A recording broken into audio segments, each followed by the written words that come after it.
அன்பான காலை வணக்கம். இன்று நாம் விவாதிக்கக்கூடியது அல்லது கலந்து ஆலோசிக்கப்பட வேண்டியது என்னவென்றால் அடிப்படை சந்தைப்படுத்துதலின் செயல்பாடு. நமது பாடத்திட்டத்தில் இது 3வது அலகு. என்னுடைய பெயர் Ilangovan, assistant professor, faculty of organic agriculture, guest faculty, Gandhigram rural university, Dindigul. பொதுவாக இந்த யூனிட்ல, அதாவது இந்த அலகுல நம்ம பார்க்கக்கூடிய விஷயங்களை சொல்லும் போது ஒன்னொன்னா நம்ம வரிசைப்படுத்தி பார்த்தோம் என்றால், ஃபர்ஸ்ட் நம்ம பார்க்க போறது குறிக்கோள்கள், அடுத்து அறிமுகம், அடுத்ததாக சந்தைப்படுத்துதல் செயல்பாடுகள் பற்றிய பொதுவான கருத்துக்கள், சந்தைப்படுத்துதல் செயல்பாடுகளின் வரையறை, சந்தைப்படுத்துதல் செயல்பாடுகளின் முக்கியத்துவம், சந்தைப்படுத்துதல் செயல்பாடுகளின் வகைப்பாடு, சந்தை செயல்பாடுகள் மற்றும் அவற்றின் பாத்திரங்கள், அடுத்ததாக பரிமாற்றத்தின் செயல்பாடுகள், விநியோகம் சம்பந்தமாக உள்ள விஷயங்கள் அனைத்தும் நம்ம பார்க்க போறோம். அடுத்ததாக எளிதாக்கும் செயல்பாடுகள், அதாவது என்னன்னா சந்தைப்படுத்துதலை பற்றி அதனுடைய செயல்பாடுகளை எளிதாக்குவதற்கான காரணங்களை பற்றி பார்க்க போறோம். அடுத்ததாக ஆர்கானிக் இயற்கை வேளாண் பொருட்களுக்கான சந்தை செயல்பாடுகளை நம்ம இன்றைக்கு விவாதிக்க இருக்கின்றோம். ஃபர்ஸ்ட் முதல்ல நம்ம பார்க்க போறது இதனுடைய நோக்கங்கள், எதற்காக நம்ம இதை இன்னைக்கு நம்ம இந்த விஷயங்களை நம்ம இன்னைக்கு கலந்து ஆலோசிக்க போறோம் அல்லது தெரிந்து கொள்ள போறோம் அப்படின்றதுக்கு சில நோக்கங்கள் இருக்கு. இந்த அலகு, இந்த பகுதியானது அடிப்படை சந்தைப்படுத்துதல் செயல்பாடுகள் மற்றும் கரிம பொருட்கள், அதாவது இயற்கை வேளாண் சந்தைப்படுத்துதலில் அதன் பங்கை தெளிவுபடுத்துவதை நோக்கமாக கொண்டுள்ளது. அடிப்படை சந்தைப்படுத்துதல் செயல்பாடுகள் பற்றி ஒரு யோசனை பெறவும், மார்க்கெட்டிங் அதாவது விற்பனை செயல்பாடுகள் எவ்வாறு வகைப்படுத்தப்படுகின்றன என்பதை அறியவும், கரிம பொருட்களை சந்தைப்படுத்துவதில் நடைமுறையில் உள்ள பல்வேறு சந்தைப்படுத்துதல் தொடர்பான செயல்பாடுகளை நன்கு அறிந்திருக்க வேண்டும் என்ற நோக்கத்துடன் நாம் இன்று விவாதிக்க இருக்கின்றோம். அறிமுகம், முன்னுரைன்னு சொல்லலாம். விவசாயத்தில் கரிம வேளாண்மை அதிக முக்கியத்துவம் பெறுகிறது. அதன் சுற்றுச்சூழல் மற்றும் பொருளாதார நன்மைகள் பல நாடுகளில் கவனத்தை அதிகமாக ஈர்த்துள்ளன. கரிம வேளாண்மை என்பது உயிரியல் உரங்கள் மற்றும் விலங்கு அல்லது தாவர கழிவுகளிலிருந்து பெறப்பட்ட பூச்சி கட்டுப்பாட்டை பயன்படுத்தும் ஒரு விவசாய செயல்முறையாக வரையறுக்கப்பட்டுள்ளது. ரசாயன பூச்சிக்கொல்லிகள் மற்றும் செயற்கை உரங்களின் பயன்பாட்டினால் ஏற்படும் சுகாதாரக்கேடு, அதாவது நம்ம வசிக்கக்கூடிய இடங்கள்ல சுற்றுச்சூழலோட வரக்கூடிய கேடுகள், அதாவது ரசாயன கழிவுகளாலேயோ அல்லது விலங்குகளையோ அல்லது நம்மளுடைய தொழிற்சாலைகள் மூலமாக வரக்கூடிய கழிவுகளினால் நம்மளுக்கு இருக்கக்கூடிய சுற்றுப்புற சூழல் துன்பங்கள் அதிகமாக இருக்கிறதுனால இந்த இயற்கை வேளாண்மையை நம்ம தலையெடுத்து செய்யக்கூடிய ஒரு நிலையில் நாம் இருக்கிறோம் என்பது உண்மை. கரிம வேளாண்மை என்பது விவசாயம் அல்லது விவசாயத்தின் புதிய முயற்சியாகும். இது சுற்றுச்சூழல் சமநிலையை சரி செய்தல் போன்றவற்றை பராமரிப்பதுடன் மேம்படுத்தவும் செய்கிறது. கரிம முறையில் உற்பத்தி செய்யப்படும் உணவுப் பொருட்களுக்கான நுகர்வோரின் தேவை அதிகரித்து வருவதால் கரிம சந்தையை உருவாக்குவதும் அதற்கான அடிப்படை சந்தைப்படுத்தல் செயல்பாடுகளை புரிந்து கொள்வதும் தற்போது அவசியமாக உள்ளது. சந்தைப்படுத்தல் செயல்பாடுகள் பற்றிய பொதுவான கருத்து என்னன்னு பார்க்கும்போது, சந்தைப்படுத்துதல் மேலாண்மை என்பது செயல்பாட்டில் சந்தைப்படுத்துதல் என்ற ஒரு கருத்தை குறிக்கிறது. அதாவது தேவையை மதிப்பிடுதல், உற்பத்தியை திட்டமிடுதல் மற்றும் வாடிக்கையாளர் சார்ந்த சந்தைப்படுத்தல் தத்துவத்தின் கீழ் விற்பனையை ஒழுங்கமைத்தல். கடந்த 1985ஆம் ஆண்டு அமெரிக்க மார்க்கெட்டிங் அசோசியேஷன் AMA வழங்கிய வரையறையின்படி சந்தைப்படுத்துதல் என்பது வாடிக்கையாளரை திருப்திப்படுத்தும் இலக்கு குழுக்களுடன் பரிமாற்றத்தை உருவாக்குவதற்கான பொருட்கள், சேவைகள் மற்றும் யோசனைகளின் கருத்தாக்கம், விலை நிர்ணயம், ஊக்குவிப்பு மற்றும் விநியோகம் ஆகியவற்றை திட்டமிட்டு செயல்படுத்தும் செயல்முறையாகும்.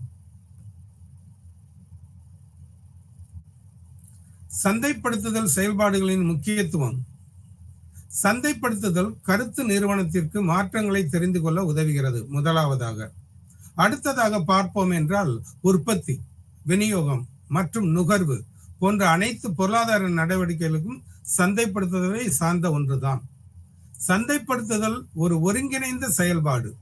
இது உற்பத்தி ப்ரொடக்ஷன், நிதி ஃபினான்ஸ், பணியாளர்கள் மேன்பவர் போன்ற அனைத்து வணிக செயல்பாடுகளையும் ஒருங்கிணைத்து வருகிறது. R&D அப்படின்றது ஆராய்ச்சி மற்றும் வளர்ச்சி போன்றவை சந்தைப்படுத்துதலின் முக்கிய செயல்பாடு. ஏற்கனவே இருக்கும் மற்றும் சாத்தியமான நுகர்வோருடன் அவர்களின் தேவைகளை கண்டறிய வழக்கமான தொடர்புகளை பராமரிக்கவும் செயல்படுத்தவும் உதவுகிறது. சந்தைப்படுத்தல் செயல்பாடுகள் பல்வேறு செயல்பாடுகளின் உள்கட்டமைப்பை உருவாக்குகிறது. உள்கட்டமைப்பு அப்படின்றது அந்த இன்ஃப்ராஸ்ட்ரக்சர் ஒரு சிறப்பா அதை நடத்தணும் அப்படின்ற போது இதெல்லாம் நம்மளுக்கு தேவைப்படுது. அதுல எடுத்துக்காட்டா சொல்ல போனோம்னா கிடங்கு, காப்பீடு இன்சூரன்ஸ் மற்றும் டிரான்ஸ்போர்ட் போக்குவரத்து போன்றவை வேலை வாய்ப்புகளை அதிகரிக்கின்றன. சந்தைப்படுத்துதல் R&D மூலம் மதிப்பிடப்படுகிறது மற்றும் பொறியாளர், வடிவமைப்பாளர் மற்றும் உற்பத்தியாளருக்கு கொடுக்கப்பட்ட தயாரிப்பில் வாடிக்கையாளர் என்ன விரும்புகிறார், என்ன விலை கொடுக்க தயாராக இருக்கிறார் என்பது போன்றவற்றை இது குறிக்கிறது. மார்க்கெட்டிங் செயல்பாடுகளின் கருத்து மற்றும் நோக்கத்தை பற்றி இங்கு விவாதிப்போம். மார்க்கெட்டிங் அதாவது விற்பனை, சந்தைப்படுத்துதல் என்பது வாடிக்கையாளரை ஈர்க்கவும் அவர்களுடன் உறவுகளை பேணவும் ஒரு நிறுவனம் மேற்கொள்ளும் அனைத்து நடவடிக்கைகளையும் உள்ளடக்கியுள்ளது. அதாவது நம்ம ஒரு பொருளை விற்பனை பண்றோம், அந்த விற்பனைக்கான விளைபொருளை மக்களுக்கு அதாவது நுகர்வோர் அதுக்கு அதை விரும்பி அதை வாங்கக்கூடிய ஒரு நிலையை ஏற்படுத்தவும் அவர்கள் அடிக்கடி நம்மளுடைய சந்தைப்படுத்துதல் தொடர்புகளை ஏற்படுத்தி கொள்ளவும் இது உதவுகிறது. விற்பனை செயல்பாடுகளின் அதாவது சந்தைப்படுத்துதல் செயல்பாடுகளின் நோக்கம் என்னவென்றால் பிராண்ட், ஒரு பொருளுடைய பிராண்ட் மற்றும் தயாரிப்புகளில் ஆர்வத்தை உருவாக்குறது. இந்த பொருள் நல்லா விற்பனை ஆகுது, இந்த பொருள் நுகர்வோரால் அனைவராலையும் விரும்பப்படுது, இது மக்களுக்கு ஒரு விருப்பமான ஒரு பொருளாக இருக்கிறது அப்படின்ற ஒரு விழிப்புணர்வை உருவாக்குறது தான் ஒரு முக்கியமான ஒரு செயல்பாடு. மார்க்கெட்டிங் வாடிக்கையாளருடன் நீண்ட கால உறவுகளை வளர்ப்பதன் மூலம், அதாவது என்னன்னா சில கடைகள்ல பாத்தீங்கன்னா நம்ம பொருள் வாங்கிட்டு வரும்போது பார்த்தோம்னா மீண்டும் வருக மீண்டும் வருகன்னு போர்டு போட்டிருப்பாங்க. ஏன் போடுறாங்க அப்படின்னா உங்களுக்கு நீங்க கேட்ட தரமான பொருளை நியாயமான விலையில உங்களுக்கு நாங்க கொடுத்துருக்கோம், நீங்க மீண்டும் எங்க கடையில இந்த சந்தைப்படுத்துதல் தொடர்பான, அதாவது நீங்க நாங்க விற்கணும், நீங்க அதை வாங்கணும், நீங்க நல்லபடியா சமூகத்துல ஒரு நல்ல ஒரு வாழ்க்கை முறையை நீங்க திடப்படுத்தணும், நல்ல அதை தொடர்ந்து நீங்க செயல்படுத்துன்ற நோக்கத்துலதான் நாங்க அந்த மாதிரி போர்டு வச்சிருக்கோம்னு சொல்லுவாங்க. அதுதான் மார்க்கெட்டிங் வாடிக்கையாளருடன் நீண்ட கால உறவுகளை வளர்ப்பதன் மூலம் மீண்டும் விற்பனையை உறுதி செய்வதற்கும் செலவுகளை குறைப்பதற்கும் உதவுகிறது. மார்க்கெட்டிங் வாடிக்கையாளரின் பிரச்சனைகளை தீர்வாக காட்டுகிறது. சந்தைப்படுத்துதல் செயல்பாடுகளின் வகைப்பாடு. அந்த சந்தைப்படுத்தலுடைய ஃபங்க்ஷனரிஸ் இருக்கு இல்லையா, அதை வகைப்படுத்துறாங்க. எப்படின்னா சந்தைப்படுத்துதல் செயல்பாட்டின் அடிப்படை பேசிக் அது செறிவு, சமநிலை மற்றும் சிதறல் தொடர்பானது. அதாவது என்னன்னா ஒரு நிலைத்த தன்மை, எல்லாராலையும் விரும்பக்கூடிய ஒரு நிலையையும், சிதறல் என்பது டிஸ்ட்ரிபியூஷன், அதாவது நாங்க தயார் பண்ற அல்லது விவசாயிகள் தயார் பண்ணக்கூடிய விளைபொருளை நுகர்வோருக்கு கொண்டு செல்றது டிஸ்ட்ரிபியூஷன். அது தொடர்பான விஷயம் தான் ஒரு வகைப்பாடு. விளைநிலத்தில் இருந்து ஒரு பொதுவான இடத்திற்கு அல்லது சந்தைக்கு நாம் உற்பத்தி செய்த பொருட்களை ஒன்று சேர்ப்பது அல்லது கொண்டு செல்வது இதனுடைய முக்கியமாக எதிர்கால விநியோகத்திற்காக பாண்டிங், அதாவது நம்ம ஒரு அண்டர்ஸ்டாண்டிங், அதாவது விற்பனையாளருக்கு வாங்குறவங்களுக்கு ஒரு பாண்ட், அதை ரெடி பண்ணி அதன் மூலமா நம்ம இந்த பொருட்களை நாங்க வாங்குறோம், இந்த காலகட்டத்துல உங்களுக்கு நாங்க கொடுக்குறோம் அப்படின்னு ஒரு ஒப்புகை நடத்தி கொள்வது. அடுத்தது பாத்தீங்கன்னா பொருட்களை முன்னோக்கி கொண்டு செல்வது தொடர்பான விஷயங்கள் தான் அடுத்ததான ஒரு வகைப்பாடு. சந்தைப்படுத்துதல் செயல்முறையானது உற்பத்தியாளரிடமிருந்து நுகர்வோருக்கு சரக்குகளின் ஓட்டத்தை முதன்மையாக கொண்டுள்ளது என்ற கருத்துதான் சந்தைப்படுத்துதல். இங்க ஒரு ஃப்ளோ சார்ட்ல நம்ம பார்க்க போறோம் அப்படின்னா இந்த மார்க்கெட்டிங் சந்தைப்படுத்துதல் அப்படின்றது பார்த்தோம்னா உற்பத்தியாளர் உற்பத்தியாளர்கிட்ட இருந்து பாத்தீங்கன்னா கடைசியா வந்து பாத்தீங்கன்னா நுகர்வோருக்கு போகுது. அந்த உற்பத்தியாளர் யாரா இருக்கலாம்? ஒரு வேளாண் விவசாயியா இருக்கலாம், அல்லது வந்து ஒரு தொழிற்சாலையில் வந்து பொருட்களை உற்பத்தி ப்ரொடியூசரா இருக்கலாம், தயாரிப்பாளரா இருக்கலாம். அந்த பொருளானது எண்ட் ப்ராடக்ட் அது எங்க போகணும்? நுகர்வோருக்கு கிடைக்கணும். அப்போ அது எப்படிலாம் டிரான்சிட் ஆகுது அப்படின்னு நம்ம பார்க்க போனோம்னா, உற்பத்தியாளர்ல இருந்து வந்து பாத்தீங்கன்னா அந்த நுகர்வோருக்கு வர்றதுக்கு இடையில மெயினா வந்து உற்பத்தி ஆகிற இடத்துல இருந்து அந்த பொருட்களை வந்து எடுத்து செல்வதற்கான டிரான்ஸ்போர்ட், போக்குவரத்து. போக்குவரத்துன்றது இங்க மெயினான முக்கியமான ஒரு இடம். குறிப்பிட்ட காலத்துல குறிப்பிட்ட இடத்துக்கு அதை கொண்டு போய் சேர்க்கலைன்னா அந்த விளைபொருள் வந்து வீணாயிரும், அல்லது வந்து நம்மளுக்கு அந்த மார்க்கெட்ல அதிகமாக நம்மளுக்கு கிடைக்கக்கூடிய லாபம் வந்து கிடைக்காமல் போயிடலாம். இன்றைக்கு ஒரு கிலோ வந்து 100 ரூபாய் விற்குதுன்ன போது அந்த மார்க்கெட்டு காலையில அதிகாலையில 4 மணிக்கு போகணும். நம்ம வந்து அந்த மார்க்கெட்டுக்கு 7 மணிக்கு போனோம்னு வை, நேரம் ஆக ஆக என்ன ஆகும்? விலை குறைஞ்சிரும், நம்மளுக்கு லாபம் கிடைக்காது. கஷ்டப்பட்டு உற்பத்தி பண்ண பொருளுக்கான லாபம் வந்து நம்மளுக்கு வந்து கிடைக்காது. ஸோ போக்குவரத்துன்றது இஸ் எ மெயின் கிரைட்டீரியா. அடுத்தது வந்து அங்க அந்த போக்குவரத்து மூலமா நம்ம குறிப்பிட்ட இடத்துக்கு நம்ம கொண்டு போனதுக்கு அப்புறம் அப்படியே அந்த பொருளை வந்து மார்க்கெட்டிங் பண்ண முடியாது, சந்தைப்படுத்துதல் பண்ண முடியாது. ஏன்னா அதை வந்து தரம் பிடிக்கணும். நல்ல பொருட்கள், அழுகிய பொருட்கள், இத ரெண்டையும் வந்து பிரிக்கணும். அதே போல வந்து பாத்தீங்கன்னா அதனுடைய கலர், அதனுடைய எடை, இது எல்லாமே வச்சு நம்ம வந்து என்ன பண்ணணும்? அதை கிரேடிங் பண்ணணும். அதுக்கு அடுத்து வந்து விற்பனைக்கான நோக்கத்தை வந்து நம்ம திட்டமிடணும். எந்த மார்க்கெட்டுக்கு நம்ம கொண்டு போகலாம்? இப்ப திண்டுக்கல் மார்க்கெட் கொண்டு போகலாமா, கோயம்புத்தூர் கொண்டு போகலாமா, கோயம்பேடு கொண்டு போகலாமா, அல்லது மாட்டுத்தாவணி கொண்டு போகலாமா? சோ எந்த மார்க்கெட்டுக்கு போனா நம்மளுக்கு அதிகமான லாபம் கிடைக்கும்? அதாவது அதிகம்னு சொன்னா மிக அதிகம் கிடையாது, நம்மளுக்கு வந்து ஒரு கையை கடிக்காத அளவுக்கு, நம்ம வந்து பாதிக்காத அளவுக்கு உற்பத்தி செலவையோட ஒரு குறிப்பிட்ட அளவு நம்மளுக்கு லாபம் கிடைச்சா போதும். இப்படின்ற விஷயத்த வந்து நம்ம திட்டமிடணும். திட்டமிட்டதுக்கு அப்புறம் பாத்தீங்கன்னா அதுக்கு தயாரா இருக்கிறவங்க யாரு? மார்க்கெட்டுக்கு நம்ம போயிட்டோம். அப்ப அடுத்து என்ன நிகழ்வு? அங்க நுகர்வோர் வருவாங்க. அந்த நுகர்வோர் என்ன எங்க வர்றாங்க? என்ன கிரைட்டீரியால வர்றாங்க? வாங்குதல் அப்படின்ற ஒரு பிளாட்ஃபார்முக்கு வர்றாங்க. அவங்க வந்து அவங்களுக்கு அன்றைக்கு தேவையான பொருட்கள் சந்தையில் கிடைக்கிறதா, எங்கு கிடைக்கிறது, எந்த உற்பத்தியாளர்கிட்ட, எந்த வியாபாரி கிட்ட அந்த தரமான பொருள் கிடைக்கும் அப்படின்றது எல்லாமே அவங்க யோசிச்சு அந்த வாங்குதல் அப்படின்ற பிளாட்ஃபார்முக்குள்ள உள்ள வர்றாங்க. சரி, இது எல்லாமே நம்ம பேசிட்டோம். இது எல்லாமே செயல்படுத்துறதுக்கு விற்பனையாளருக்கும் உற்பத்தியாளருக்கும், உற்பத்தியாளர்னா ஆல்ரெடி நான் சொல்லியிருக்கேன், தொழிற்சாலையில பொருட்களை உற்பத்தி பண்ணுபவர், விளைநிலங்களில் வேளாண் பொருட்களை உற்பத்தி செய்பவர். இவங்களுக்கெல்லாம் மிக முக்கியமானது என்ன? ஃபைனான்ஸ், நிதி. அப்போ நிதி இல்லைன்னா ஒன்றுமே செயல்படுத்த முடியாது. இப்ப நம்ம கூறப்பட்ட விஷயங்கள் ஒன்று கூட மூவ் ஆகாது. அப்போ அந்த நிதின்றது பாத்தீங்கன்னா 2 வகை. ஒண்ணு வந்து தன்னிடமே நிதி இருக்கும், அவர்களுடைய மூதாதையர்கள் வச்சிருப்பாங்க, அல்லது ஒரு பையன் தொழில் பண்ணனா அப்பா அம்மா வந்து ஒரு ரன்னிங் கேபிட்டல், அந்த மாதிரி வந்து இனிஷியல் எஸ்டாப்ளிஷ்மெண்ட்டுக்கு, அதாவது முதல்ல வந்து அவன் தயார்படுத்தி தொழிலை தொடங்குவதற்கான ஆயத்த வேலைகளுக்கான ஒரு நிதியை வந்து அவங்க கொடுத்துருக்கலாம்.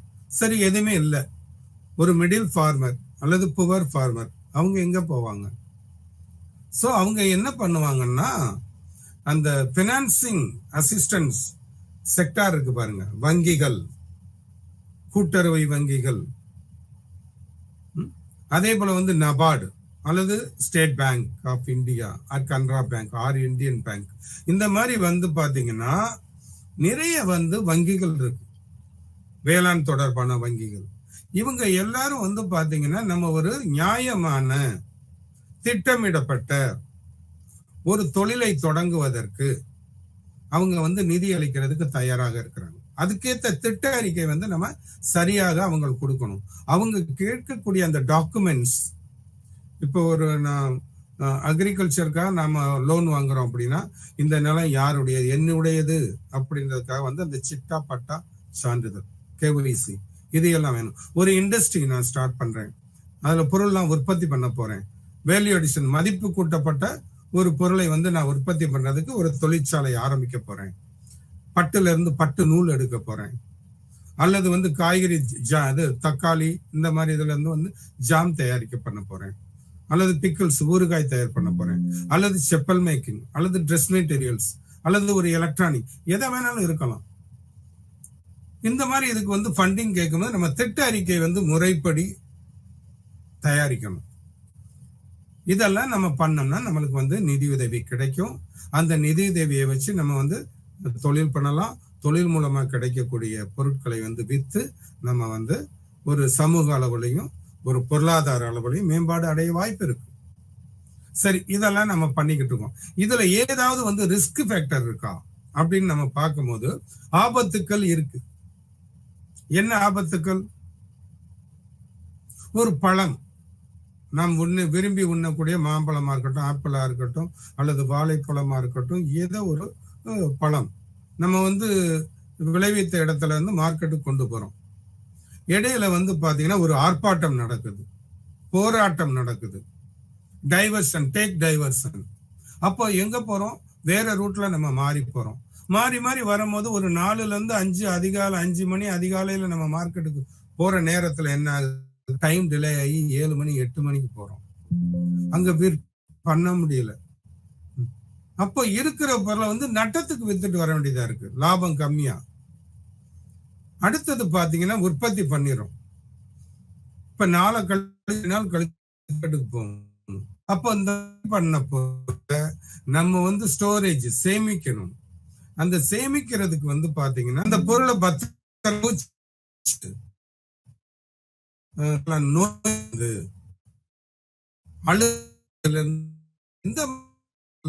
வந்து பொருளை வந்து பத்திரமா வந்து சேமிச்சு வைக்கிறதுல வந்து சில ஆபத்துக்கள் வர சேமிச்சு நோய் வந்துடும், பூச்சி வந்துடும். அப்ப பூச்சி பட்டதையோ அழுகி போன பழத்தையோ நோய் வந்த விளைபொருட்களையோ வந்து யாரும் அது சேதமடைந்த பொருட்களையோ யாரும் வாங்க மாட்டாங்க. அடுத்தது வந்து நம்ம லோன் கிடைக்கும் போது முறைப்படி வந்து திட்ட அறிக்கை சமர்ப்பணி லோன் கிடைக்காது. அடுத்தது வந்து பாத்தீங்கன்னா இடைத்தரகர்களுக்கும் நம்மளுக்கு ஒரு நல்ல அண்டர்ஸ்டாண்டிங் இல்லைன்னு வைங்க, அங்க விற்பனை செய்யறதுல வந்து நம்மளுக்கு பிரச்சனைகள் வரும், திடீர்னு வரிகள் அதிகமாகலாம். சோ இந்த மாதிரி இருக்கிறது பூரா நமது ஆபத்து, சந்தைப்படுத்துவதில் ஆபத்துக்கள். அடுத்து சந்தை தகவல். சந்தை தகவல் வந்து மார்க்கெட் இன்ஃபர்மேஷன். இந்த சந்தை தகவல்ன்றது மார்க்கெட் இன்ஃபர்மேஷன் வந்து எங்க கிடைக்கும்? நம்ம ஒரு கிராமத்துல அல்லது ஒரு ரிமோட் ரூரல் அர்பன் ஏரியால ஒரு இண்டஸ்ட்ரியிலயோ அல்லது வந்து வயல்வெளியிலயோ நம்ம அறுவடை பண்ணிக்கிட்டு அல்லது பொருளை உற்பத்தி பண்ணிட்டு அங்க இருப்போம். நடுவுல நம்மளுக்கு முக்கியமான நபர் யாரு? நுகர்வோர். இந்த உற்பத்தியாளருக்கும் நுகர்வோருக்கும் வந்து மீடியேட்டரா இருக்கிறது யாரு தெரியுமா? இடைத்தரகர். அப்போ அவர் என்ன பண்ணுவாரு? இப்ப வந்து நம்மளுக்கு தேவையான பொருள் வந்து உற்பத்தி பண்ணிக்கிட்டு இருக்காங்க. இப்ப கிராமப்புறத்துல வந்து பாத்தீங்கன்னா சர்க்கரை, அங்க வந்து கரும்பு நிறைய நடவு பண்ணி அவங்களே வந்து கரும்பு பாகு எடுத்து காய்ச்சி வெல்லங்கள் தயார் பண்றாங்க, சர்க்கரை தயார் பண்றாங்க. அதை வந்து நம்ம மார்க்கெட்டுக்கு கொண்டு வரணும். எவ்வளவு, எத்தனை டன், அதாவது 10 டன் 20 டன், எவ்வளவு எத்தனாயிரம் கிலோ நம்ம கொண்டு வர்றோம், இதெல்லாம் வந்து எங்க கிடைக்குது, இது நீங்க எங்க விற்கலாம் அப்படின்போது, சப்போஸ் நம்ம வந்து ஒரு புதிய தயாரிப்பாளர் அல்லது இப்பதான் வந்த ஒரு விவசாயி, தொழிலுக்கு இப்பதான் வந்திருக்கோம், உற்பத்தி பண்றோம், எங்க விற்கிறதுனே தெரியாது. இப்ப எல்லாரும் என்ன பண்றாங்கன்னா தொழில் தொடங்குறாங்க, பொருள்களை வந்து உற்பத்தி பண்றாங்க. பட் அவங்களுக்கு வந்து எங்க போய் விற்கணும், சந்தைப்படுத்துறது இடம் எங்க இருக்கு, எப்படி பண்ணணும் அப்படிங்கிற விஷயம் தெரியாது. அப்ப இந்த விஷயங்களை வந்து யாருக்கிட்ட தெரிஞ்சுக்கிறாங்க? அரசு அலுவலகங்கள், அது மத்திய அரசோ மாநில அரசோ, வேளாண் தொடர்பான அலுவலகங்கள், தொழிற்கூடம் தொடர்பான அலுவலகங்கள், அந்த இடத்துல வந்து மாவட்ட தொழில் மையங்கள், இந்த மாதிரி இடத்துல வந்து அவங்க வந்து தகவலை வந்து சேகரிச்சுக்கிறாங்க. இதுக்கு இடையில தான் பாத்தீங்கன்னா இந்த மீடியேட்டர் இருக்காங்க, இடைத்தரகர். அவங்க என்ன பண்ணுவாங்கன்னா நீங்க எவ்வளவு பொருள் வச்சிருக்கீங்க? உங்களுக்கு இந்த மார்க்கெட்ல வந்து இன்னைக்கு திண்டுக்கல் மார்க்கெட்ல வந்து பாத்தீங்கன்னா விலை வந்து கொஞ்சம் கணிசமா தான் இருக்கு. அதே இது வந்து இப்ப நம்ம கோயம்புத்தூர் மார்க்கெட்டுக்கோ அல்லது மாட்டுத்தாவணி மார்க்கெட்டுக்கோ நம்ம வந்து கொண்டு போகலாம். உங்களால வந்து ஒரு 2 நாள் அதை வந்து நல்லபடியா வந்து சேமிக்க முடியும்னா அடுத்து 3வது நாள் நம்ம வந்து கோயம்பேடு மார்க்கெட் கூட போகலாம் அப்படின்னு சொல்லி விஷயங்கள் சொல்லி உங்களுக்கு இதுல வந்து இவ்வளவு லாபம் கிடைக்கும். இது வந்து பாத்தீங்கன்னா இது அதாவது என்னது நெல், கரும்பு, வாழை அல்லது தோட்டப்பயிர்கள். தோட்டப்பயிர்கள்னா தக்காளி, கத்தரிக்காய், வெண்டைக்காய் இந்த மாதிரி இதுல எல்லாம் வந்து பாத்தீங்கன்னா நீங்க எந்த வகையான பொருள்களை வந்து அல்லது நம்ம இண்டஸ்ட்ரி சைடு போனோம்னா பாத்தீங்கன்னா ஒரு துணி நம்ம வந்து ஒரு பட்டு சேலையை நெசவு பண்றோம் அல்லது வந்து நல்ல ஒரு காட்டன் ட்ரெஸ்ஸஸ் வந்து ரெடி பண்றோம். இதை எங்க மார்க்கெட்டிங் பண்ணலாம், எப்படி பண்ணலாம், அல்லது வெளிநாட்டுக்கு அனுப்பலாமா, இந்த மாதிரி விஷயங்கள் இது பண்றதுனால உங்களுக்கு உற்பத்தி செலவு எவ்வளவு, உங்களுக்கு நான் வித்து கொடுக்கறதுனால இவ்வளவு லாபம் கிடைக்கும், இவ்வளவு சதவீதம் உங்களுக்கு லாபம் கிடைக்கும், நீங்க இந்த மார்க்கெட்ல விற்கலாம், அதற்கான வழிமுறைகளை நான் சொல்லித்தரேன் அப்படின்னு சொல்றதுதான் இடைத்தரகர். அதே இடைத்தரகர் நுகர்வோர்கிட்ட நம்மகிட்ட வர்றாங்க, மார்க்கெட்டுக்கு போனா அங்க வந்து ஒரு இடைத்தரகர் middle man or middle agent, அவங்க என்ன பண்ணுவாங்கன்னா என்னங்க வேணும் உங்களுக்கு, அந்த கடையில நீங்க எதிர்பார்க்கிற ஜாமான் வந்து தரமா குறைஞ்ச விலையில நியாயமா கொடுக்குறாங்க, நீங்க அந்த கடைக்கு போனீங்கன்னா நீங்க விரும்பிய பொருள் கிடைக்கும் அப்படின்ற விஷயத்த சொல்றவங்க தான் இடைத்தரகர். சோ இடைத்தரகர் is a person to give information about what marketing. அதே போல வந்து நுகர்வோர் அப்படின்றது வந்து அந்த வாங்குறதுக்கு தேவையான சில வழிமுறைகளை வந்து இடைத்தரகர்கிட்டையும் அவங்க கேட்கலாம். சந்தைப்படுத்துதல் செயல்பாடுகள் இது வந்து பாத்தீங்கன்னா 2 விதமா பிரிக்கிறாங்க. லெப்ட் சைட்ல பாத்தீங்கன்னா செறிவூட்டும் செயல்பாடுகள், ரைட் சைட்ல பாத்தீங்கன்னா வலதுபுறம் பாத்தீங்கன்னா சிதறல் செயல்பாடு. இந்த செறிவூட்டும் அப்படின்றதுக்கு என்ன அர்த்தம்னா கான்சன்ட்ரேஷன், ஒரு வெல் பிளான்டு. சிதறல் அப்படின்றது வந்து டிஸ்ட்ரிபியூஷன், விநியோகம், கொண்டு செல்லுதல். இப்ப நம்ம முதல்ல வந்து செறிவூட்டும் செயல்பாடுகளை பார்க்கலாம். அங்க என்னென்ன ஸ்டேஜஸ், எதை நம்ம கடக்க வேண்டிய சூழ்நிலையில இருக்கிறோம் அப்படின்னா வாங்குதல், பர்ச்சேஸ். அப்போ அந்த ஒரு பொருளை வாங்குவதற்கான திட்டமிடுதல் உங்களுக்கு வந்து அவசியம். நீங்க வந்து ஒரு டெசிஷன் வந்து கரெக்டா எடுக்கணும். இந்த இடத்துல வந்து பாத்தீங்கன்னா decision making is very important. இங்க போறோம், இன்னைக்கு மார்க்கெட் போறோம், வீக்லி மார்க்கெட் போறோம், இந்த பொருளை நம்ம வாங்கணும் அப்படின்னு யூ ஹேவ் டு பிளான்.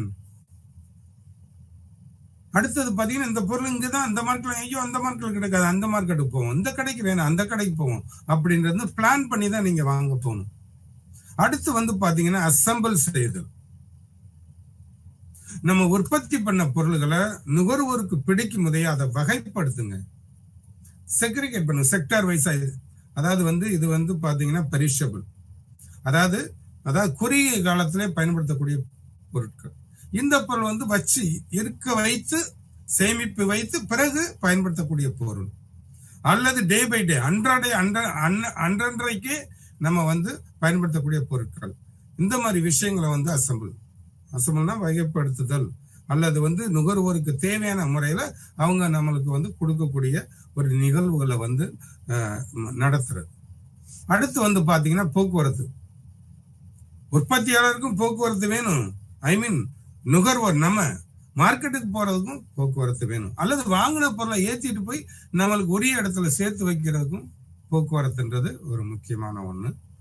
அடுத்து வந்து தரப்படுத்துதல். நான் ஏற்கனவே சொன்னேன், grading is very important in marketing. அப்போ ஒரு பொருளை வந்து உற்பத்தி பண்றோம், அது விளைபொருளா இருக்கு, அந்த விளைபொருள் உற்பத்தியான இடம் வயல்வெளியா இருக்கு, அங்கிருந்து கொண்டு வரக்கூடிய பொருட்கள்ல வந்து மண் இருக்கலாம், சகதி இருக்கலாம், குப்பைகள் இருக்கலாம், அதெல்லாம் வந்து ஃபர்ஸ்ட் கிளீனிங், சுத்தப்படுத்துறது. அதுக்கு அடுத்து வந்து அதை தரம் பிரிங்க. தரம் வந்து எந்த பேசிஸ்ல பண்ணுவாங்க, வெளி அமைப்பு, எடை, அதனுடைய சுவை, இந்த மாதிரி வந்து விஷயங்கள்ல வந்து அதை தரப்படுத்தணும். ஏன் தரப்படுத்தணும்னா ஒரு தரமான தகுதியான குவாலிட்டி ப்ராடக்ட் மட்டும்தான் விற்பனை பண்ண முடியும். டேமேஜ் ஆனதையோ அழுகி போனதையோ யாரும் வாங்க மாட்டாங்க. சரியா?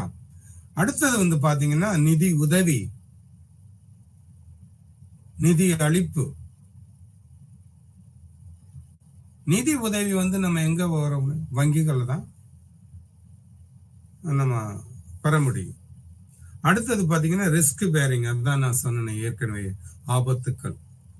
அதே இது இப்ப சந்தைப்படுத்தல் செயல்பாடுகள்ல ரைட் சைடு பார்ப்போம். சிதறல் செயல்பாடு, விநியோகம் அல்லது கொண்டு சேர்த்தல். அதுல மெயினா வந்து பாத்தீங்கன்னா விற்பனை அப்படின்ற ஒரு இடம், அதை நம்ம கிராஸ் பண்ணி ஆகிறோம். அந்த விற்பனைன்ற ஒரு பிளாட்ஃபார்ம் அங்க வந்து ஃபார் வாட், எதுக்காக? அங்கதான் நம்ம சேல் பண்ண போறோம். அதுக்கு என்ன வேணும்? மார்க்கெட் வேணும், அல்லது ஒரு மால், ஒரு கடை வேணும். சிறு வியாபாரி, குறு வியாபாரி, நடுத்தர வியாபாரி, என்டர்பிரனர்ஸ், என்டர்பிரைசஸ், இந்த மாதிரி வந்து இருக்கணும். அந்த விற்பனை, அந்த மார்க்கெட், அப்படி ஒரு சின்ன விஷயம் இங்க. மார்க்கெட், மார்க்கெட்டிங் அப்படின்ன போது பாத்தீங்கன்னா சந்தை, சந்தைப்படுத்துதல் அப்படின்னா, மார்க்கெட் அப்படின்றது வந்து ஒரு சந்தை அப்படின்றது வந்து இஸ் எ பிளேஸ், ஒரு இடம். அந்த இடத்துக்கு வந்து யார் வருவா? பையர் அண்ட் செல்லர், உற்பத்தியாளர். அவங்க வந்து கூடக்கூடிய ஒரு கூடுகை இடம் தான் சந்தை, ஐ மீன் மார்க்கெட். சந்தைப்படுத்துதல் அப்படின்னு பார்க்கும் போது அந்த மார்க்கெட்டிங், உற்பத்தி பண்ணிட்டீங்க, பொருளை சந்தைன்ற ஒரு இடத்துக்கு கொண்டு வந்துட்டோம். அந்த இடத்துக்கு கொண்டு வர்றதுக்கு இடையில என்னென்ன ஸ்டேஜஸ் நம்ம கடந்து வரோம்? டிரான்ஸ்போர்ட் இருக்கு, கிரேடிங் இருக்கு, சேமிப்பு இருக்கு. அதுக்கப்புறம் வந்து அந்த பொருளை கொண்டு வரும் போது அந்த சந்தையில வந்து நம்ம நுகர்வோருக்கு தேவைப்படக்கூடிய, விரும்பக்கூடிய அளவுல வந்து அதை வகைப்படுத்தணும். அங்க வந்து இருக்கக்கூடிய அரசு அனுமதிக்கக்கூடிய வரிகளை செலுத்தணும். அதுக்கு அந்த விற்பனையாளர் வந்து தகுதியான விற்பனையாளர் அங்க இருக்க வைக்கணும். ஏன்னா அந்த சேல்ஸ்மேன் இருக்காங்க பாருங்க, நான் ஓனர், பட் அந்த விற்பனை பண்ற இடத்துல இருக்க சேல்ஸ்மேன் வந்து நல்ல தரமான, நல்ல குணாதிசயங்கள் உள்ள ஒரு நபரா இருக்கணும். மிக முக்கியம். நுகர்வோர் வர்றாங்க அப்படின்னா அவங்களை அன்போட வரவேற்கணும். ஒரு கர்ப்பிணி பெண் வர்றாங்கன்னா, அம்மா வாங்கம்மா, கொஞ்ச நேரம் உட்காருங்கம்மா, எதுவும் தண்ணி குடிக்கிறீங்களாமா அப்படின்னு சொல்லி அவங்கள அமர வைக்கணும். அல்லது பொருள் வந்து, என்னங்க பொருள் நான் ரொம்ப எதிர்பார்த்து வந்தேன், சரியில்லை, அம்மா ஒரு அரை மணி நேரம் இருங்கம்மா, ஐயா கொஞ்சம் அரை மணி நேரம் இருங்க, அடுத்த கன்சைன்மெண்ட் வந்துகிட்டு இருக்கு, 1/2 hourல நீங்க விரும்பக்கூடிய பொருளை நான் கொடுக்க முடியும் அப்படின்றது விற்பனை. அந்த விற்பனை பண்றதுக்கும் போக்குவரத்து தேவை, சேமிப்பு குடோன் தேவை, கிரேடிங் தேவை, நிதி உதவி தேவை. அங்கேயும் சில ஆபத்துக்கள் வரும். அதையும் நம்ம ஃபேஸ் பண்றதுக்கு நம்ம வந்து அதுக்கு திட்டமிடணும். மார்க்கெட்டிங் செயல்பாடுகளின் கருத்து மற்றும் நோக்கம்.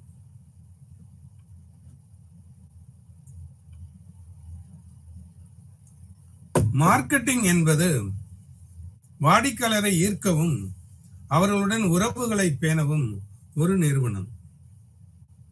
அந்த நிறுவனம் மேற்கொள்ளும் அனைத்து நடவடிக்கைகளையும் உள்ளடக்கியதுதான் செயல்பாடுகளின் நோக்கம். மார்க்கெட்டிங் செயல்பாடுகளின் நோக்கம் பிராண்டட். ஒரு பொருளுக்கு, எந்த ஒரு பொருளுக்கும் பிராண்ட் இருக்கு, அதுக்கும் வந்து ஒரு குறியீடு, அதுக்கு ஒரு மார்க், அதைத்தான் விரும்பி வருவாங்க. மற்றும் தயாரிப்புகளில் ஆர்வத்தை உருவாக்குவது. ப்ரொடக்ஷன்ல வந்துட்டு அவங்களுக்கு ஒரு இன்ட்ரெஸ்டை வந்து கிரியேட் பண்ணணும். இந்த பொருள் மக்கள் மத்தியில நல்ல வரவேற்பு பெற்றிருக்கு, இந்த பொருளை வந்து அதிகமா நம்ம உற்பத்தி பண்ணணும், தரமா இருக்கணும் அப்படின்ற ஆர்வத்தை வந்து உருவாக்கணும்.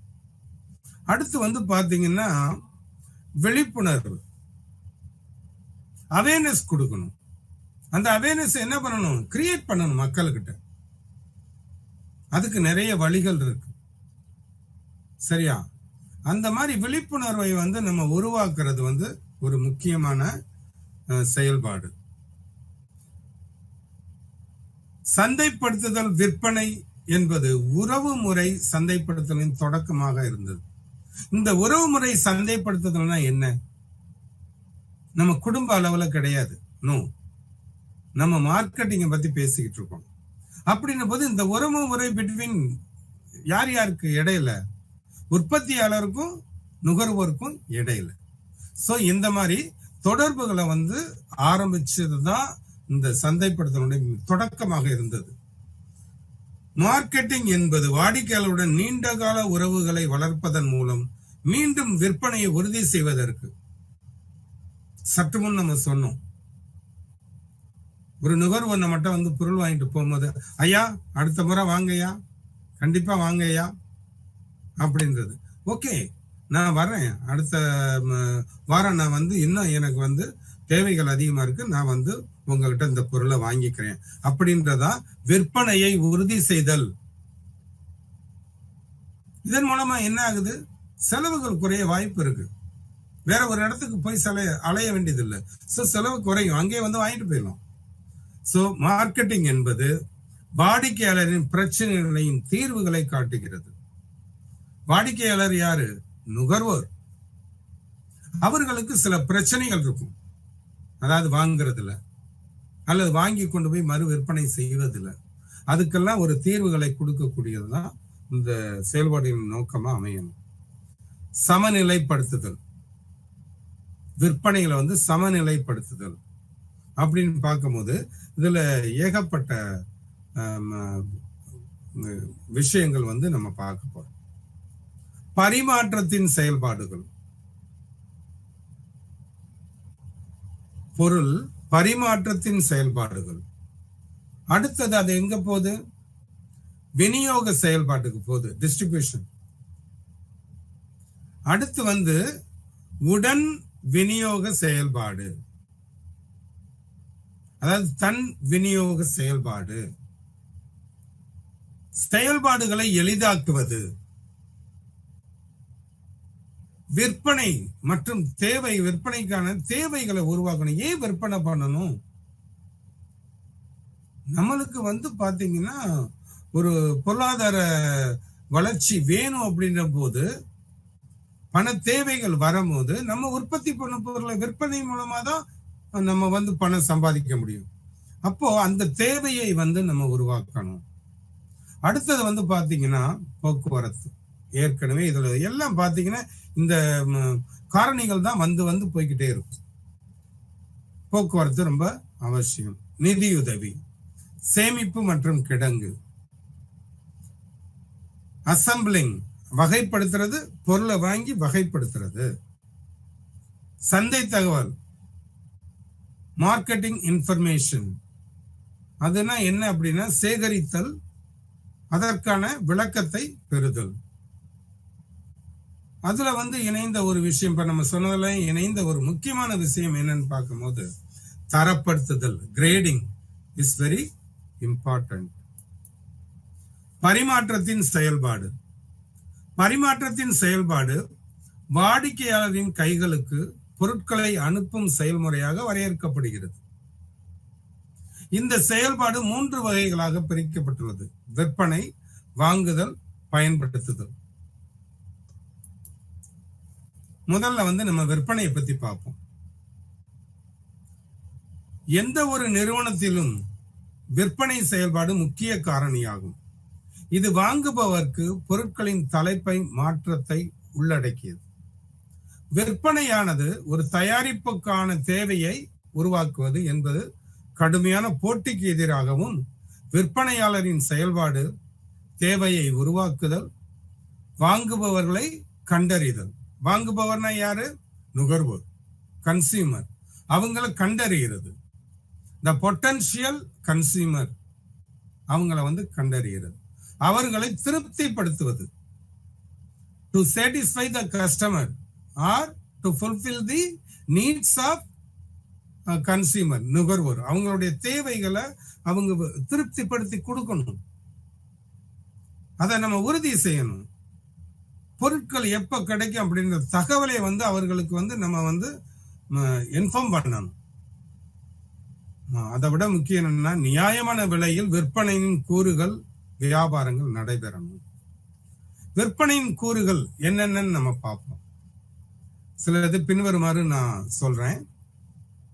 தயாரிப்பு திட்டமிடுதல், பிளானிங் டு ப்ரொடியூஸ் ப்ரொடக்ஷன், அதாவது தயாரிப்புக்கான திட்டத்தை வந்து நம்ம இது செயல்படுத்தணும்.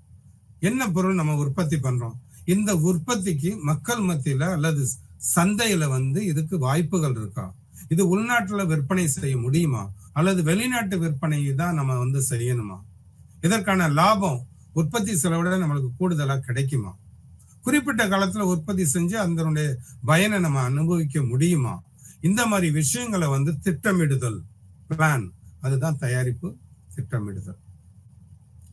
அடுத்ததா பார்க்கும்போது விற்பனையின் ஆராய்ச்சி, மார்க்கெட்டிங் ரிசர்ச், இது ரொம்ப முக்கியங்க.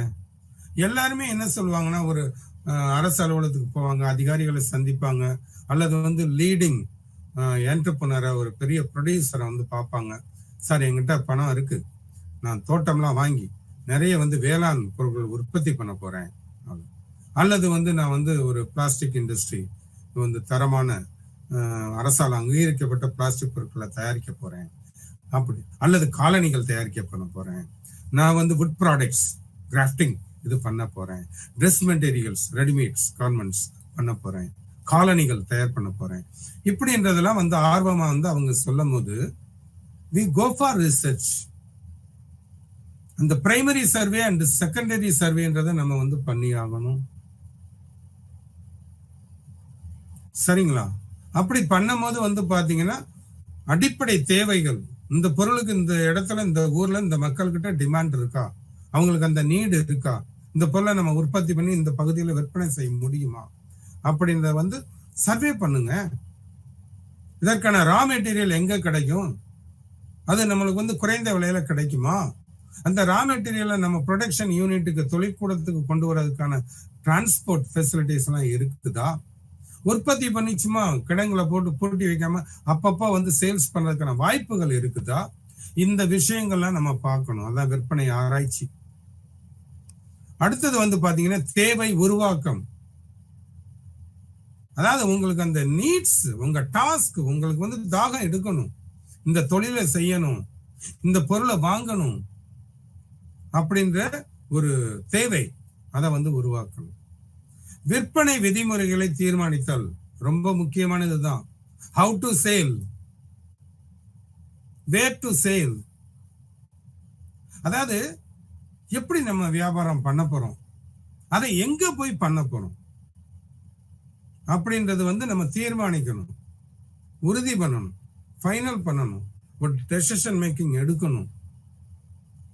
அடுத்தது வந்து பாத்தீங்கன்னா வாடிக்கையாளர் சேவை ரொம்ப முக்கியம். கஸ்டமர் கேர், கஸ்டமர் சர்வீஸ், நிறைய வழிகள் இருக்கு.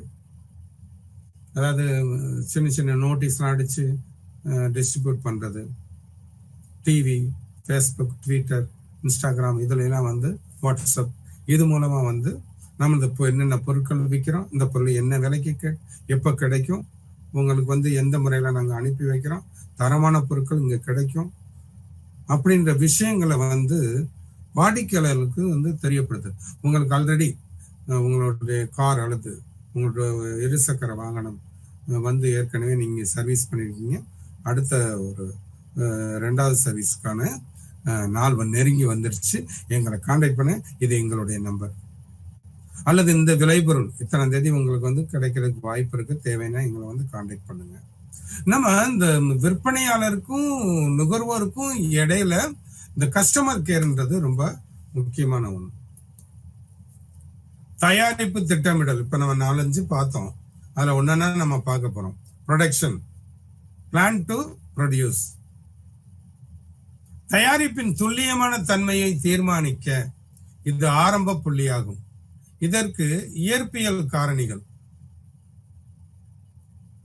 நிறம், வடிவமைப்பு, அம்சம், அவுட்லுக், மற்றும் இயற்பியல் அல்லாத காரணிகள், யூசேஜ், பயன்பாடு, வேல்யூ, மதிப்பு, கிரேடிங், தரம் போன்றவை வந்து மிக முக்கியமான ஒரு விஷயம். இதெல்லாம் வச்சுதான் நம்ம திட்டமிடணும். அடுத்தது பாத்தீங்கன்னா விற்பனை ஆராய்ச்சி. விற்பனை ஆராய்ச்சி சந்தைப்படுத்துதல் ஆராய்ச்சியின் ஒரு பகுதியாக சேகரிக்கப்பட்ட தரவை பகுப்பாய்வு செய்து விளக்குவதன் மூலம் நுகர்வோரின் சரியான தேவையை மதிப்பிட்டு தீர்மானித்தல். தேவையை உருவாக்குதல் 3வது பாயிண்ட் நம்ம ஏற்கனவே லிஸ்ட் அவுட் பண்ணியிருந்தோம். இது மறைந்திருக்கும் தேவையை, இப்ப எனக்கு இது தேவைன்னு தெரியும், ஆனா வெளியே அதை செயல்படுத்த தயக்கமா இருக்கலாம். மறைந்திருக்கும் தேவையை பயனுள்ள தேவையாக மாற்றும் ஒரு செயல்முறை. இது ஒரு கலை, ஆர்ட். மறைந்திருக்கும் தேவையை பயனுள்ள தேவையாக மாற்ற தனிப்பட்ட மற்றும் நேரடி மற்றும் மறைமுக முறைகள் பயன்படுத்தப்படுகின்றன.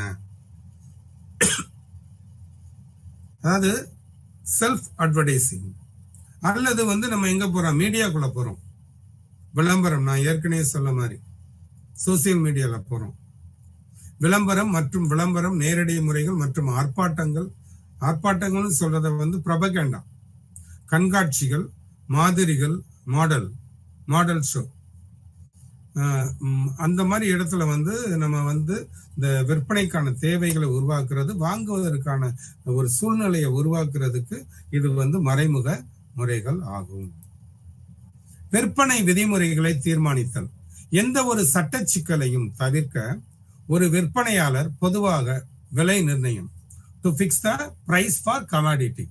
நம்ம உற்பத்தி பண்ண பொருளுக்கான விலையை நம்ம என்ன செய்யணும், நிர்ணயம் பண்ணணும். ஒரு உற்பத்தி விலை 50 ரூபாய் இருக்கும் போது அதை 80 ரூபாய்க்கு நம்ம நிர்ணயம் பண்ணக்கூடாது. நம்ம ஆக்சுவலா ரா மெட்டீரியல் என்ன செலவு, ப்ரொடக்ஷன் காஸ்ட் என்னாச்சு, டிரான்ஸ்போர்ட் என்னாச்சு, அட்வர்டைஸ்மெண்ட் என்னாச்சு, ஸோ இதுல இருந்து ஒரு குறிப்பிட்ட சதவீதம் லாபம் வந்தா போதும். அந்த மாதிரி ஒரு எம்ஆர்பி பிரைஸை நம்ம பிக்ஸ் பண்ணணும். சலுகைகள், அவங்களுக்கு ஆஃபர் கொடுக்கலாம், டிஸ்கவுண்ட், தள்ளுபடி. அப்புறம் விநியோக முறை, how to distribute online, to pay. நம்ம ஒரு வெப்சைட்ல பொருள் வேணும்னு அடிச்சிட்டோம்னா வீட்டு வாசலுக்கே பொருள் வந்துடும். சரியா? அடுத்து சேஞ்ச் ஆஃப் ரைட்ஸ், உரிமைகளை மாற்றுதல் போன்ற பல்வேறு விதிமுறைகள் மற்றும் நிபந்தனைகளை முன்கூட்டியே தீர்மானிக்க வேண்டும், ப்ரீஃபிக்ஸ். அடுத்தது பாத்தீங்கன்னா வாடிக்கையாளர் சேவை, கஸ்டமர், நுகர்வோர். வாடிக்கையாளர் சேவை பொதுவாக வாடிக்கையாளர்களை திருப்திப்படுத்தணும். புதிய சந்தைப்படுத்துதல், மாடர்ன் மார்க்கெட்டிங், அந்த மாதிரி ஒரு சூழல். வாடிக்கையாளர் எப்படி வாடிக்கையாளரோட நேரடி உறவுகளை ஏற்படுத்தி அவங்களுக்கு தெரியப்படுத்தணும். போய் உட்காருங்க, பேசுங்க, அல்லது மீடியால நல்ல விஷயங்களை சொல்லுங்க. விற்பனை வகைகள், தனிப்பட்ட விற்பனை. இப்ப என்னுடைய சிறு விவசாயி, எனக்கு ஒரு 10-25 சென்ட் தான் இடம் இருக்கு, காய்கறிகளை விளைய வைக்கிறேன், பொருளை அறுவடை பண்றேன், நானே எடுத்துட்டு சுமந்து கொண்டு போய் தெருவா விற்கிறேன். அல்லது ஒரு சின்ன கடை, ஒரு சின்னதா ஒரு கடை போட்டு நான் விற்பனை பண்றேன். தனிப்பட்ட விற்பனை. விற்பனை விளம்பரம், advertisement, middle and above, big entrepreneurs, producers, அவங்கெல்லாம் விளம்பரம், அட்வர்டைஸ்மெண்ட் மூலமா. ஆய்வு மூலம் விற்பனை, நான் சொன்னேன் இல்லையா, சர்வே, இந்த மக்களுக்கு இது தேவைப்படுது கொடு, இந்த மக்களுக்கு இது தேவைப்படாத பொருளை மாத்துங்க, இந்த பொருளுடைய விலை அதிகமா இருக்கு, இதை குறைச்சு கொடுத்தா நல்ல விற்பனை ஆகும். பல்வேறு வகையான விற்பனைகள் உள்ளன. இந்த முறைகளுக்கு கூடுதலாக விவசாய விளைபொருட்களை விற்பனை செய்வதற்கு கிராமத்தில் இன்னும் பல முறைகள் அங்கீகரிக்கப்பட்டுள்ளன. Local market, street market, weekly market, வார சந்தைகள், இது எல்லாமே இருக்கு. இதில் திறந்த ஏலம், ஓப்பன் ஆக்ஷன், பொருளை கொண்டு வர்றாங்க. ஒரு 5 டன் மாம்பழம் பழுக்கும் தருவாயில அந்த மந்தையில, ஊர் பொது மந்தையில நம்ம இறக்குறோம். ஓப்பன், திறந்த வெளியில ஏலம் விடுறோம். யார் அதிகமா கேட்கறாங்களோ அவங்களுக்கு பொருளை கொடுத்துரும். சரியா? மூடிய டெண்டர் முறை, இது பாத்தீங்கன்னா சில விலங்குகள், ஆடு மாடு இதெல்லாம் வாங்குறது பாத்தீங்கன்னா மறைவிடத்துல இருந்து அந்த எவ்வளவு பணத்துக்கு நான் கொடுப்பேன், எவ்வளவு பணத்துக்கு இவ்வளவு பணம் கொடுத்தா எனக்கு இந்த பொருள் கொடுப்பீங்களா அப்படின்னு சொல்லி மறைமுகமா பண்ணிக்கிறது. சீக்ரெட் கோடு வச்சு பண்றது, அந்த மாதிரிலாம் இருக்கு. அடுத்து டெண்டர், சீல்டு கவர்ல ஒட்டப்பட்டது. இப்ப 4 பேருக்கு இந்த கான்ட்ராக்ட் கொடுக்குறேன் அப்படின்னா ஒரு 10 பேர் அதுக்கு அப்ளை பண்ணுவாங்க. அவங்களுடைய அப்ளை பண்றது, இந்த ஒரு வேலையை நான் இந்த குறிப்பிட்ட தொகையில் நான் குறிப்பிட்ட காலத்தில் முடித்து தருகிறேன் அப்ப யாரு வந்து குறைந்த விலையில குறைந்த காலத்துல தரமா செஞ்சு கொடுக்குறோம் அவங்களுக்கு வந்து அரசு வந்து என்ன செய்யுது, அனுமதி கொடுக்குது. சரியா? அடுத்தது வந்து பாத்தீங்கன்னா மேற்கோள் காட்டுதல், மாடல். சிலதான் வந்து மாடல் காட்டுறது, பாருங்க இந்த இது நல்லா இருக்கு, இந்த மாதிரி டிசைன் வந்து நல்லா இருக்கு அப்படின்னு. இதெல்லாம் வந்து பாத்தீங்கன்னா வாங்குபவர்களுக்கும் விற்பவர்களுக்கும் இடையே உள்ள வாய்மொழி புரிதலின் அடிப்படை, ஓரல், மவுத் டு மவுத். நான் அந்த கடைக்கு போனேங்க, அந்த தரமான, எங்க வாங்கினீங்க இந்த பொருள், அந்த கடையில வாங்கினேன், விலை கம்மி தாங்க, தரமா இருக்குங்க அப்படின்னா உடனே நம்ம சொன்ன உடனே பாத்தீங்கன்னா ஒரு 10 பேருக்கு சொல்லியிருப்பீங்க, அதுல ஒரு 4 பேரோ 5 பேரோ அந்த கடையில போய் பொருள் வாங்க போயிடுவாங்க. இது வந்து என்னது, அந்த விற்பனையை வந்து ப்ரமோட் பண்ணுது, அதிகப்படுத்துறதுக்கான வாய்ப்பு.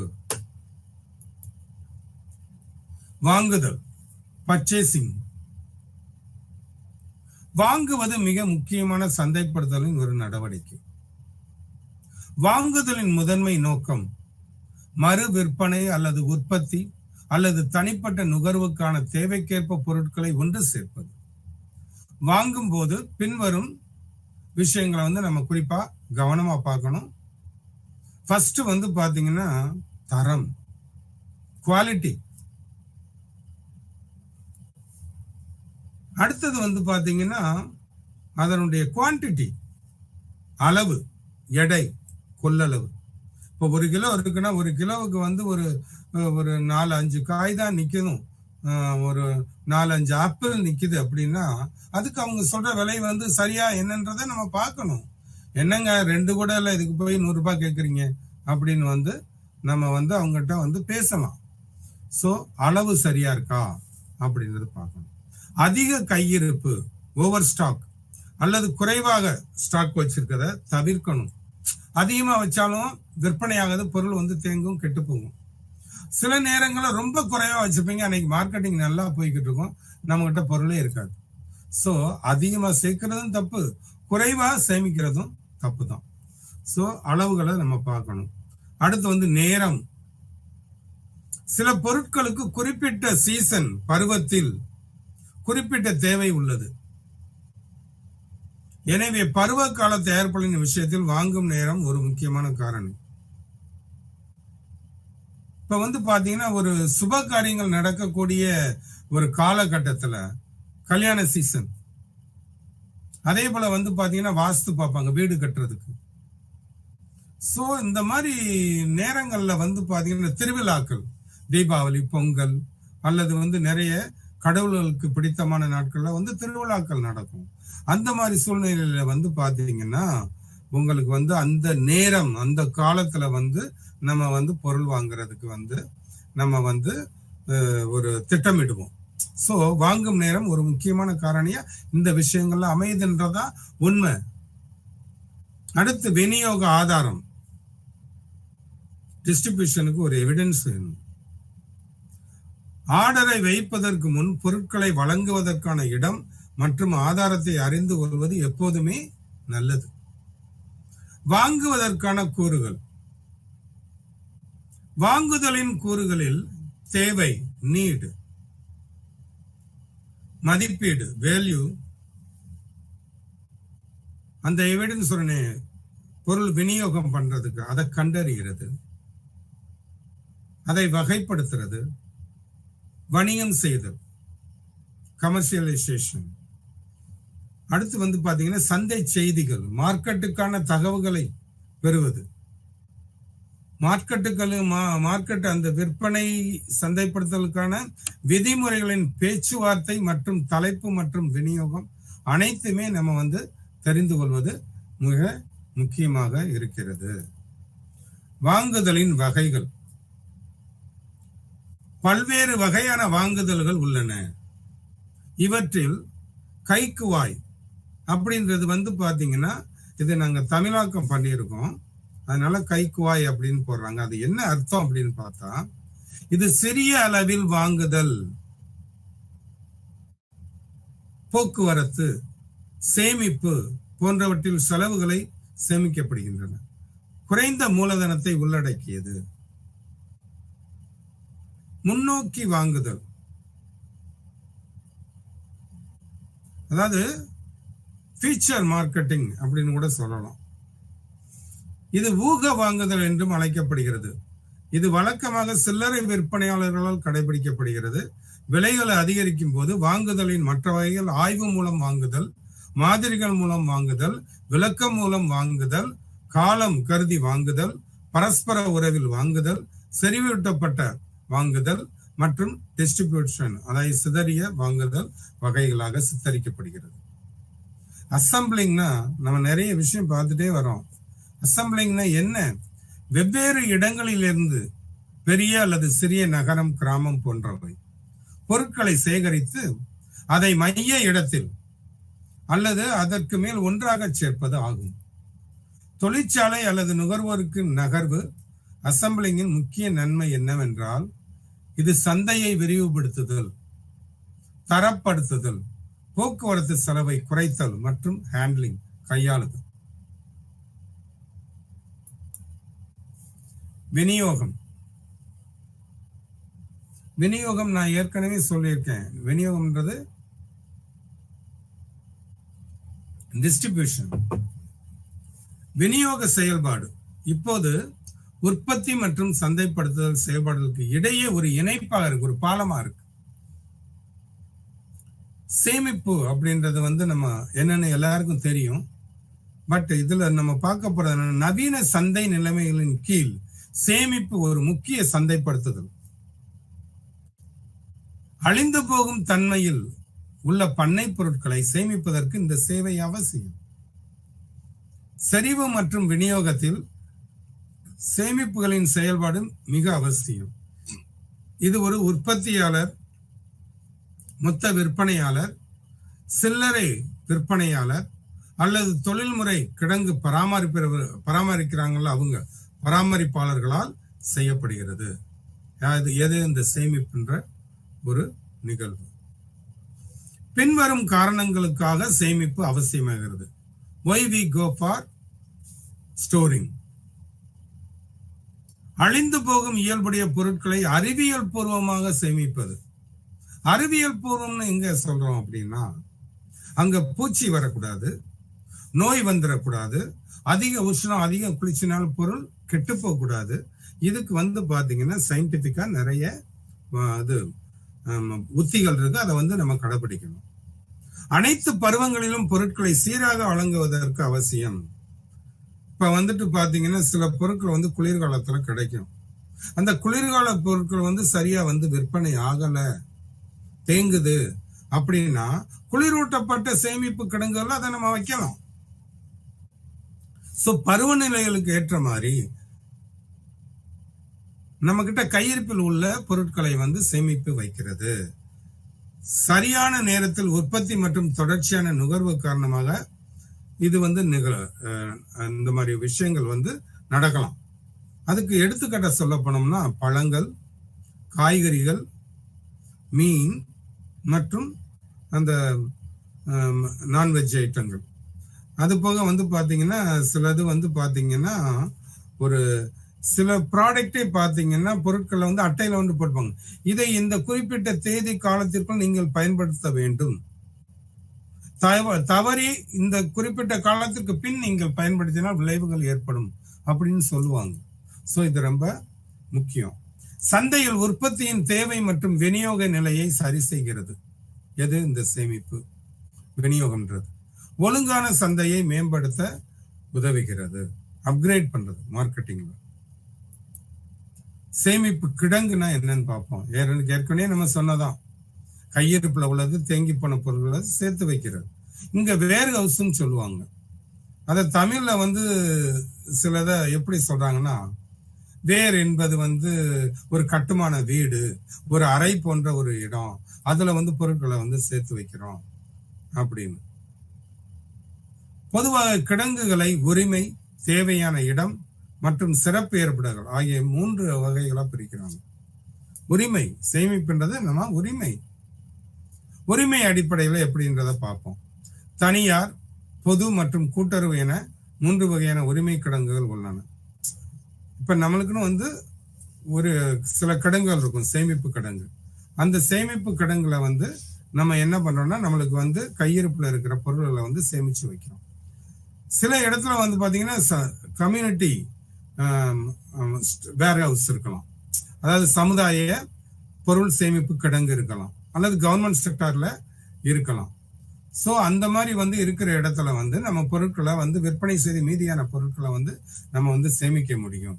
அப்புறம் கூட்டுறவு கிடங்கு, கோஆபரேட்டிவ் குடோன், அதாவது சேமிப்பு கிடங்கு, கூட்டுறவு சங்கத்தால் அதை நிர்வகிக்கப்படும். அவங்கள நம்ம வந்து முறைப்படி வந்து அணுகி இவ்வளவு பொருள் உற்பத்தி பண்ண இவ்வளவு பொருள் விற்பனையாச்சு, மீதி பொருளை வந்து எனக்கு ஒரு 3 நாட்களுக்கு சேமிச்சு வைக்கிறதுக்கு வாடகை தரேன் அப்படின்னு சொல்லி வந்து நம்ம வந்து இது பண்ணிக்கலாம். தேவையான இடம் அப்படின்னு பார்க்கும்போது அதிக எண்ணிக்கையிலான உற்பத்தியாளர்கள் ஆலைகளிலிருந்து பொருட்களை நேரடியாக சில்லறை விற்பனையாளர்களுக்கு அல்லது வாடிக்கையாளர்களுக்கு விநியோகிக்க வசதியாக கருதுகின்றனர். இதற்காக ஆலைக்குள் கிடங்கு தேவை, அந்த உற்பத்தி இடத்திலேயே. இதை கையாளுவதற்கான செலவை குறிக்கிறது மற்றும் சேவையை மேம்படுத்துகிறது. வெவ்வேறு தாவரங்களிலிருந்து பெறப்பட்ட பொருட்களை ஒன்றாக கலக்கிறது. இப்ப கலப்பு உரம் அப்படின்றோம், ஒரு 3 விதமான உரங்களை வந்து சேர்ந்து கலக்கிறதுக்கு ஒரு இடம் வந்து நம்மளுக்கு தேவைப்படுது. சிறப்பு அடிப்படை, சிறப்பு பண்டக கிடங்குகள் குறிப்பிட்ட பொருளை மட்டும் வைக்கிறது. இங்க எலக்ட்ரானிக்ஸ் தான் வைக்க முடியும், இங்க வந்து வெஜிடபிள்ஸ் தான் வைக்க முடியும், இங்க வந்து ட்ரெஸ் மெட்டீரியல் தான் வைக்க முடியும், இங்க வந்து பார்மசி மருந்து பொருள் தான் வைக்க முடியும் அப்படின்றது வந்து சிறப்பு அடிப்படை.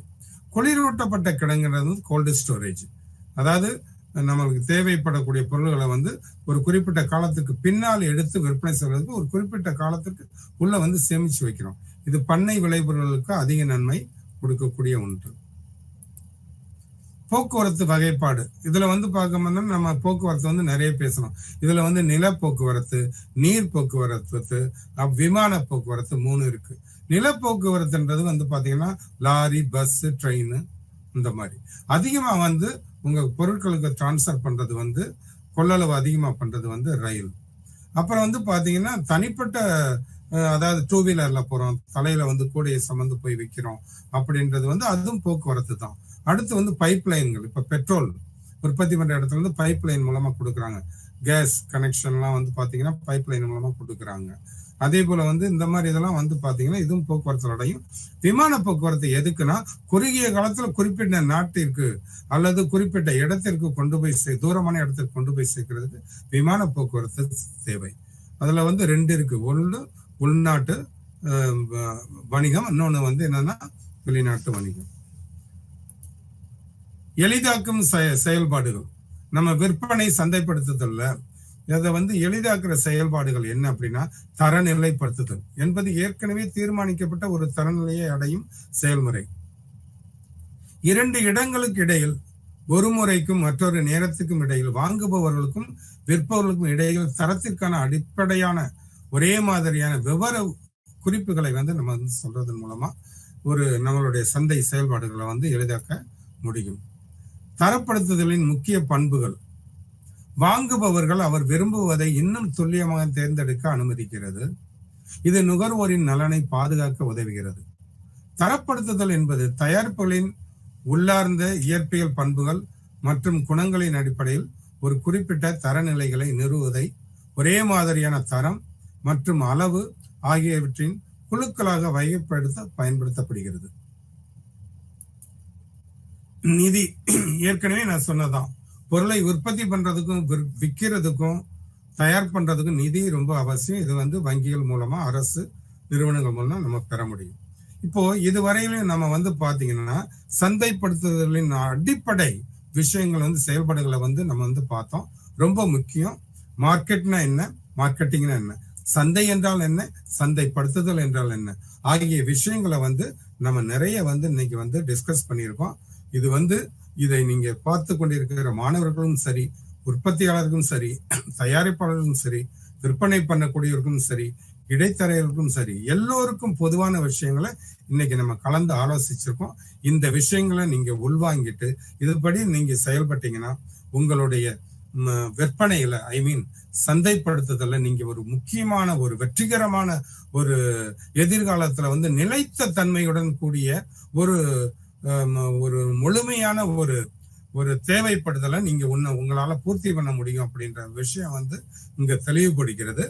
இந்த விஷயங்கள்ல வந்து நம்ம பார்க்கும் போது நல்ல ஒரு விஷயங்கள் எது இருக்குதோ அதை வந்து தொடர்ந்து நாம் செயல்படுத்துவதை விட நமக்கு தெரிந்த ஒரு வியாபாரிக்கோ அல்லது வந்து ஒரு நல்ல நண்பர்களுக்கோ இந்த சந்தை மற்றும் சந்தைப்படுத்தல் செயல்பாடுகளை நீங்க எடுத்து கூறுவதன் மூலமா நாம் நமது சார்ந்தவர்கள் அனைவருக்கும் நல்லதொரு பயன் தரும். ஓகே, எல்லாருக்கும் நன்றி, வணக்கம்.